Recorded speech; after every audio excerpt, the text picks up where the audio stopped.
Hi. Trip തുടങ്ങിയ സമയത്ത് ഞാൻ മാൾ റോഡിലൊന്ന് പോയതാണ്. അത് രാത്രിയായിപ്പോയി. അതുകൊണ്ട് ഈ പകലിൽ അതിൻ്റെ സൗന്ദര്യം ഒന്ന് അറിയാൻ വേണ്ടി ഞാൻ വൈകിട്ട് സമയമുണ്ടായിരുന്നു. അങ്ങനെ വൈകിട്ട് ഒരു ക്യാബിൽ നേരെ ഇങ്ങോട്ട് വന്നു. എന്തെന്നാൽ ആ കുന്ന് കയറി ഇറങ്ങുകയാണെങ്കിൽ അതിനൊരു സമയം പിടിക്കും. ക്യാബാണെങ്കിലും പൈസ കൊടുക്കണം, വേറെ ക്യാബ് ഒരു 300 രൂപ കൊടുത്ത്. എന്നാലും കുഴപ്പമില്ലെന്ന് കയറി. ഇവിടെ ഒരു ഇഷ്ടം പോലെ ഞാൻ ആ വീഡിയോയിൽ പറഞ്ഞ സംഭവം തന്നെയാണത്. ഇഷ്ടംപോലെ ടീ ഷോപ്സ്, പലതരത്തിലുള്ള കടകൾ, മാളുണ്ട്, ഒരു മാള്, ഒരു തിയേറ്ററുണ്ട്. അവിടെ ഒരുപാട് ബിൽഡിംഗ് ഒന്നും വരത്തില്ല എന്നാണ് ഞാൻ ഒരു ഡ്രൈവറിൻ്റെ ചോദിച്ചതും പറഞ്ഞത്. എന്തെന്നാൽ അവിടുത്തെ ഗവൺമെൻറ് വേറെ ബിൽഡിങ് വരാനുള്ള സാങ്ഷനൊന്നും കൊടുക്കാറില്ല. ഇവരിപ്പോഴും താഴോട്ടാണ് നിൽക്കുന്നത് ആ ഒരു വികസനത്തിൻ്റെ കാര്യത്തിലൊക്കെ. പക്ഷേ ഇവിടെ ചായപ്പൊടിക്കൊക്കെ ഒടുക്കത്തെ റേറ്റാണ്. ചായപ്പൊടി പലതരത്തിലുള്ള പല ടൈപ്പിലുണ്ട്. Milk tea separate, black tea സെപ്പറേറ്റാണ്.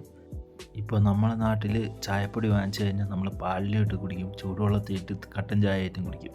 പക്ഷേ ഇവിടെ അങ്ങനെയല്ല.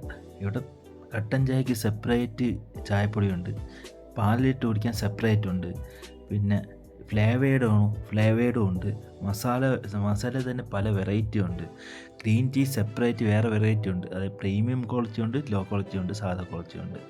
പിന്നെ ഉള്ളതെന്ന് പറയുന്നത് വൈറ്റ് ടീ എന്ന് പറഞ്ഞ സാധനം. അത് ഭയങ്കര എക്സ്പെൻസീവാണ്. അത് കുറഞ്ഞ റേറ്റ് തന്നെ 100 ഗ്രാമിന് 1000 ചില്ലറയാണ്. പിന്നെ അങ്ങോട്ട് 2000, 2500, 3000 അങ്ങനെയൊക്കെ ഉണ്ട്. ഒരു കിലോയ്ക്ക് 1,00,000 അങ്ങനെ എന്തോ ആണ് അതിൻ്റെ റേറ്റ് വരുന്നത്. അപ്പോൾ അങ്ങനെ ഇരിക്കെ ഞാൻ കുറച്ച് ചായപ്പൊടിയൊക്കെ വാങ്ങിച്ചോളൂ, എൻ്റെ ബഡ്ജറ്റിനുള്ളത് മാത്രം. പിന്നെ ഇപ്രാവശ്യം അവിടെ എന്തോ ഒരു ഫെസ്റ്റിവൽ പോലെ നടക്കുന്നുണ്ട്. അതുകൊണ്ട് പലയിടത്തു നിന്നുള്ള വില്ലേജേഴ്സ് വന്നിട്ട് അവരെ കൈ കൊണ്ടുണ്ടാക്കിയ പല സാധനങ്ങളൊക്കെ ഇവിടെ കൊണ്ട് വിൽക്കുന്നുണ്ട്.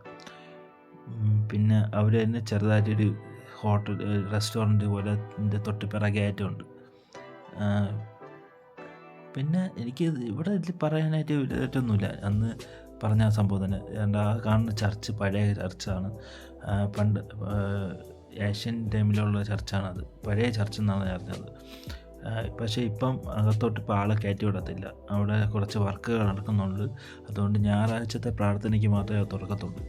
അല്ലെങ്കിൽ ആൾവേസ് അത് ഓപ്പണാണ്. അകത്ത് ഒരു ഫോട്ടോയൊക്കെ എടുക്കാൻ പറ്റുമായിരുന്നു. പക്ഷേ അത് പറ്റൂല. നിങ്ങൾ വിക്കിപീഡിയയിൽ കയറി ഗൂഗിളിൽ കയറി നോക്കുമ്പം ഈ ചർച്ച് ആയിരിക്കും ഫസ്റ്റ് കാണുന്നത്. മഞ്ഞിൽ മുങ്ങിയിരിക്കുന്നതൊക്കെ കാണാൻ പറ്റും. നല്ല രസമാണ് കാണാൻ. പക്ഷെ അകത്ത് കയറാൻ പറ്റിയില്ല. ആ ഒരു പ്രശ്നമുണ്ട്. അവിടെ പണിയൊക്കെ നടക്കുന്നുണ്ട്.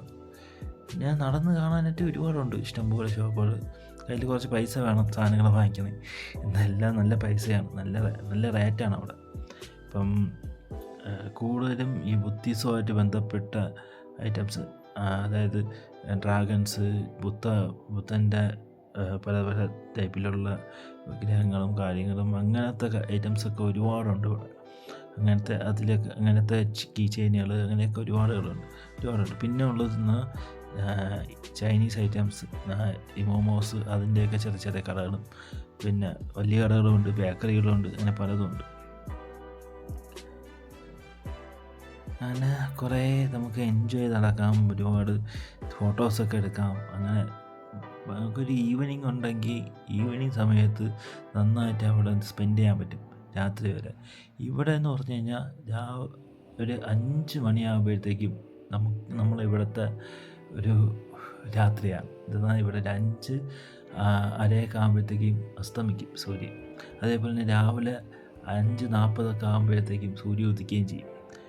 ഇവിടുത്തെ ഒരു കാലാവസ്ഥ എന്ന് പറഞ്ഞാൽ ഇവിടുത്തെ ഒരു സൺസെറ്റ് സൺറൈസിൻ്റെ ടൈമിംഗ് വേണം അങ്ങനെയാണ്. അതുകൊണ്ട് തന്നെ 4 മണിയാകുമ്പോൾ ഇവിടുത്തെ പല സ്ഥാപനങ്ങളും അടച്ചിടും. അതുകൊണ്ട് എന്തെങ്കിലും കാണാനുണ്ടെങ്കിൽ നമ്മൾ നേരത്തെ ഇറങ്ങിയിട്ട് കണ്ടു വരണം. 4 മണിക്കകത്ത് തീർക്കണം. ഇത് 4 മണിയാകുമ്പം ആയിക്കഴിഞ്ഞാൽ ഇതുപോലെ എല്ലാം അടച്ചിട്ട് പോയുള്ളൂ. അതായത് ഈ മെയിനായിട്ടുള്ള ഈ അട്രാക്ഷനായിട്ടുള്ള സാധനങ്ങളൊക്കെ ഉണ്ടല്ലോ അവിടെ. പിന്നെ തുറന്നിരിക്കുന്ന രാത്രി വരെയൊക്കെ ഈ ഹോട്ടൽസും ചെറിയ ചെറിയ ഷോപ്സും അതൊക്കെ തുറന്നിരിക്കും. മാൾ റോഡിലുള്ള ഷോപ്പൊക്കെ എനിക്ക് തോന്നുന്നു 8 മണി 9 മണി വരെയൊക്കെ ഉണ്ടെന്നാണ് എനിക്ക് തോന്നുന്നത്. എന്നാൽ അന്ന് ഞാൻ രാത്രി പോയപ്പോഴും അവിടെ ഷോപ്പുകളൊക്കെ ഓപ്പൺ ആയിരുന്നു. പിന്നെ അവിടെ നിന്ന് ഒരു ചായ കുടിക്കാൻ വേണ്ടി ഒരു കടയിൽ കയറി. ചായയുടെ റേറ്റ് 190 രൂപ സംതിങ് അങ്ങനെയായിരുന്നു.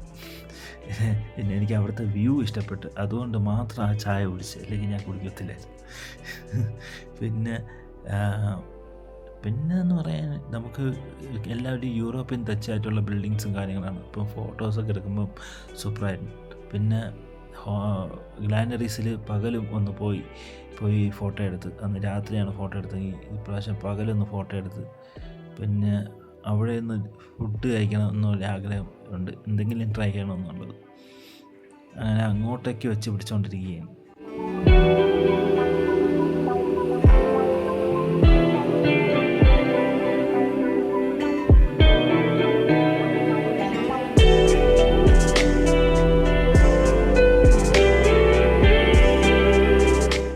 അപ്പോൾ അതുപോലെ ഹോപ്പിൻ്റെ ഫ്രണ്ടിൽ ഫോട്ടോ എടുക്കാനും വീഡിയോ എടുക്കാനൊക്കെ ആളുകളൊക്കെ ഉണ്ട്. അത് ചെറിയ കപ്പിൾസും അവരൊക്കെ ഇങ്ങനെ ഫോട്ടോ ഒക്കെ എടുക്കാനൊക്കെ ഉണ്ട്. ഞാൻ പിന്നെ ഒരു സെൽഫി സ്റ്റിക്ക് വിത്ത് ട്രൈപോഡ് അതാണ് കൊണ്ടുവന്ന് ഫോട്ടോസ് എടുക്കുന്നത്. അപ്പോൾ നിങ്ങൾ എൻ്റെ ഫേസ്ബുക്കിലും ഇൻസ്റ്റാഗ്രാമിലൊക്കെ ഫോളോ ചെയ്യുന്നുള്ളവരാണെങ്കിൽ അതിൽ സിംഗിൾ ഫോട്ടോയെ കണ്ടു കഴിഞ്ഞാൽ മനസ്സിലാക്കിക്കോളണം, അതൊക്കെ എൻ്റെ സ്വന്തം ട്രൈപോഡ് എടുത്ത ഫോട്ടോസാണ്, അല്ലാതെ ആരും എനിക്ക് എടുത്തു തരണതല്ല. പിന്നെ ഇവിടെ നിന്ന് എന്തെങ്കിലും ട്രൈ ചെയ്യണമെന്ന് പറഞ്ഞില്ലേ, അതുകൊണ്ട് ഇവിടെ നിന്ന് ഒരു കേക്കും ഒരു ജാമൊക്കെ വെച്ചിട്ടുള്ള ഒരു ബിസ്ക്കറ്റ് അതും വാങ്ങിച്ച്. പിന്നെ ഇവിടെ മെനു കാർഡ് എന്നുള്ള സെറ്റപ്പൊന്നുമില്ല. ഇവിടെ ഒരു QR കോഡ് വെച്ചിട്ടുണ്ട്. ആ QR കോഡ് സ്കാൻ ചെയ്യുമ്പോഴത്തേക്ക് ഒരു മെനു വരും. ആ മെനുവിലുള്ളത് നമുക്ക് ഓർഡർ ചെയ്യാം. അത് അവരെ വാട്സപ്പിൽ മെസ്സേജ് ആയിട്ട് പോകും. അങ്ങനെയാണ് ഓർഡർ ചെയ്യണത്. അതെനിക്കറിയത്തില്ലായിരുന്നു. അവിടെ പോയി ഇരുന്ന ശേഷം അവിടെ ഉള്ളവർ പറഞ്ഞാണ് കാര്യം അറിഞ്ഞത്. അങ്ങനെ ഒരു കോഫി ഓർഡർ ചെയ്ത്, സംഭവം കട്ടൻ കാപ്പി മാത്രമേ ഉള്ളൂ ഇവിടെ. ഒരു കട്ടൻ കാപ്പിയുടെ റേറ്റ് ഒരു ജഗ്ഗാണ്. ജഗ്ഗ് എന്ന് പറയുമ്പോൾ നമ്മൾ ടീ പോട്ട് എന്ന് പറയുന്നത്, അതിൻ്റെ ബിൽഗുണ്ട് സ്മാളുണ്ട്. ഞാൻ സ്മാളാണ് ഓർഡർ ചെയ്തത്. ഞാൻ വിചാരിച്ചു ഒരു ഗ്ലാസ്സേ കാണുള്ളൂ, 2.5 ഗ്ലാസ് ഉണ്ടായിരുന്നു അത്. ഇതിൻ്റെ ഇവിടെ ഇഷ്ടംപോലെ ട്രൈ ചെയ്യാൻ, നിങ്ങൾക്ക് ഈ ബേക്കറി ഐറ്റംസൊക്കെ ഇഷ്ടമാണെങ്കിൽ ഇവിടെ ഒന്ന് ട്രൈ ചെയ്യാം.